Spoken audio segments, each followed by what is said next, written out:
এটা দিন এটা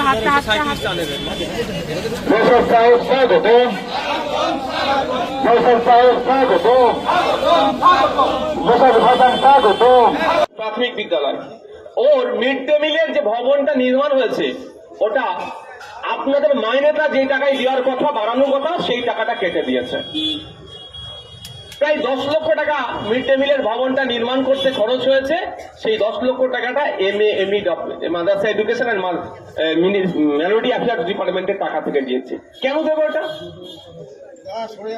ওটা কোন ফান্ডের টাকা যাবে? স্কুল এডুকেশনের। আমরা তো এটাই জানি, কিন্তু দিচ্ছে কোথা থেকে?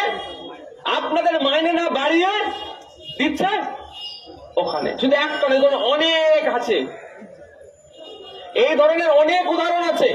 যে টাকা বরাদ্দ করা হয় তার 50% খরচ করে না, আর যে 50% খরচ করলো সেই 50%-এর আবার 50% আপনাদের জন্য না খরচ করে অন্য অন্য ডিপার্টমেন্টে খরচ করে। এটাই ধরে ফেলার জন্য আমরা অপরাধী, এটাই এটাই বলে দেওয়ার জন্য আমরা অপরাধী। দেখ, আজকে আমি আপনাদের যে বিষয়টা এসছে এটা আগে বলা দরকার মনে করি। তার আগে একটু বললাম যে এই বাস্তবটাকে একটু জানতে হবে, কোন জায়গায় আমাদেরকে মিসগাইড করছে, কেন মিসগাইড করছে। এই নওশাদের মতো কেউ না জানতে পেরে যায়। সমস্যা আছে এখানে। নওশাদের মতো জানলেই 10টা যদি নওশাদ প্রশ্ন করতে শুরু করে, সমাজ জাগ্রত হবে, সমাজের বিভিন্ন অংশ থেকে আওয়াজ উঠবে। বাস্তব কথা। আমার যে উত্তরবঙ্গ, আপনি তো আপনার উত্তরবঙ্গ উন্নয়ন পরিষদের জন্য যে টাকা বরাদ্দ হয় কোথায় যায়? উত্তরবঙ্গ উন্নয়ন পরিষদের জন্য টাকা আছে তো, কারা খাচ্ছে? লুটে খেয়ে নিচ্ছে। বললাম মানেই অপরাধী।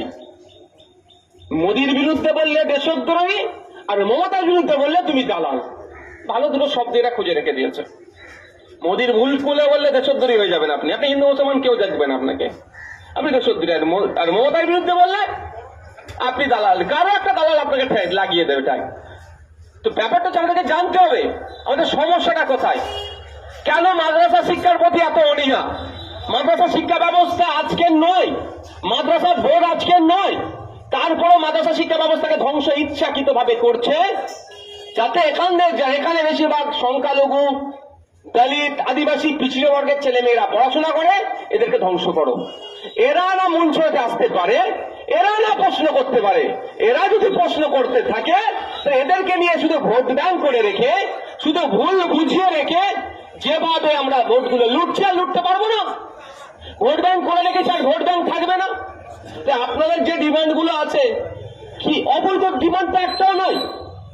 যেটা মাননীয় নিজে মুখে ঘোষণা করেছিলেন 2021 সালে আনএডেড গুলোকে এডেট করা হবে। আজকে 4 বছর হয়ে গেল, এখনো কেন এডেট হলো না? এটা তো বৈধ ডিমান্ড। তো এটা কবে করবে? এটা করতে গেলে আমি আপনাদের বলি, কথাটা হয়তো অনেকের খারাপ লাগতে পারে, কিছু করার নেই। শুধু টিচাররা বসলে হবে না। আপনারা তো বাচ্চাদের পড়ান, তাদের গার্জেন লাগবে, সেই বাচ্চাগুলোকে আনতে হবে।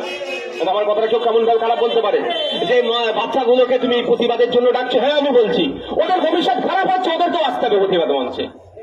যার আপনার স্কুলে 1500-700 ছেলে মেয়ে আছে, ওই পুরো গার্জেনদেরকে তুলে আর বাচ্চাগুলোকে তুলে নিয়ে এসে রাস্তায় বসতে হবে। তাই সরকারের যদি একটু টনক নড়ে, নাহলে আমি আপনাদের বলছি এ হবে না। এই যে বলছেন আমার আশা আমি দেখতে পাচ্ছি না। ভাই, খারাপ ভাবে নেবেন না, আমি আপনাদের মোটিভকে নষ্ট করতে চাইছি না। আর নাহলে লাগাতার থাকতে হবে পড়ে। কি করবে আপনাদের? পুলিশ তুলে নিয়ে যাবে, জামিন হবে, আবার এসে বসবেন, আবার তুলে নিয়ে যাবে, জামিন হবে, আবার এসে বসবেন, আবার তুলে নিয়ে যাবে, জামিন হবে, আবার এসে বসবেন। কারণ কি? আপনাদেরকে যদি আমি যে যেমন তাকে সেই ভাষায় উত্তর দিতে হবে। মনে কোনো তুলে নিয়ে গেল, দুদিন পরে হয়তো জামিন হয়ে গেল, চললেন বাড়ি চলে গেলেন কুচবিহারে, দিনাজপুরে, ফুরফুরে ছুটবে, যার বাড়ি চলে গেলে হবে না। ওই জামিন পাবেন, ওখান থেকে এসে আবার বসতে হবে। ওদেরও দেখতে হবে, বুঝাতে হবে যে তোমরা কতবার আমাকে অ্যারেস্ট করতে পারো আর আমি কতবার আমার হকের জন্য বসতে পারি। এটা নাহলে আপনি পারবেন না। এই 5 দিন ধর্ণা দিয়ে আপনি চলে যাব, ও যেন 5 দিন হচ্ছিল, হোক, ওই রকম হয়। সিটি অফ জয় এখন নেই তো, সিটি অফ জয় আছে, ধর্ণা শহরে একদম কলকাতা। তাই আমি আপনাদের বলবো, মানসিক ভাবে আপনাকে শক্তিশালী হতে হবে। কারণ আপনাদের যে ডিমান্ড গুলো আছে, একটাও অবৈধ ডিমান্ড নয়, প্রত্যেকটাই বৈধ ডিমান্ড।